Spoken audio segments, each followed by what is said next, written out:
পয়লা বৈশাখের দিনে আমার বাড়িতে পুজো হওয়ার কারণে নিরামিষই রান্না হয়। আর যা গরম পড়েছে এমনিও মাছ মাংস খেতে ইচ্ছাও করছিল না, তাই সেই দিন বানিয়েছিলাম প্রোটিনে ভরপুর গন্ধরাজ লেবু দিয়ে সয়াবিন রাইস। প্রথমে চালটাকে ধুয়ে পরিষ্কার করে নেব, আর সয়াবিনটাও একটা পাত্রে গরম জল দিয়ে ভিজিয়ে রাখবো যাতে ফুলে নরম হয়ে যায়। এবার একটা পাত্রে টক দই, লেবুর জেস্ট, সামান্য গোলমরিচ, একটু চাট মশলা আর সয়াবিন গুলো দিয়ে ম্যারিনেট করে রাখবো। এরপর প্যানে তেল গরম করে কাজু বাদাম কিশমিশটা ভেজে তুলে নেব এবং ম্যারিনেটেড সয়াবিন আর ক্যাপসিকামটাও ভেজে নেব। তোমরা চাইলে সয়াবিনটা ম্যারিনেট নাও করতে পারো, বাট এটার জন্য বেশি টেস্টি লাগে খেতে। এরপর কড়াইতে ফোড়নে দিয়ে দিচ্ছি গোটা গোলমরিচ। সুন্দর গন্ধ বেরোলে চালগুলো দিয়ে একটু নাড়াচাড়া করে দিয়ে দেব ঘোল, যেটা বানিয়েছিলাম টক দই, লেবু জেস, সামান্য বিট লবণ, গন্ধরাজ লেবুর রস এবং পরিমাণ মতো জল মিশিয়ে।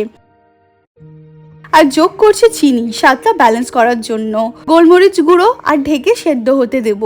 চালটা সেদ্ধ হয়ে আসলে দিয়ে দেব ভেজে রাখা সয়াবিন, কাজু কিশমিশ আর কয়েকটা কাঁচা লঙ্কা। চালটা যতক্ষণ ঢেকে রাখবো আস্তে আস্তে ঝরঝরা হয়ে আসবে।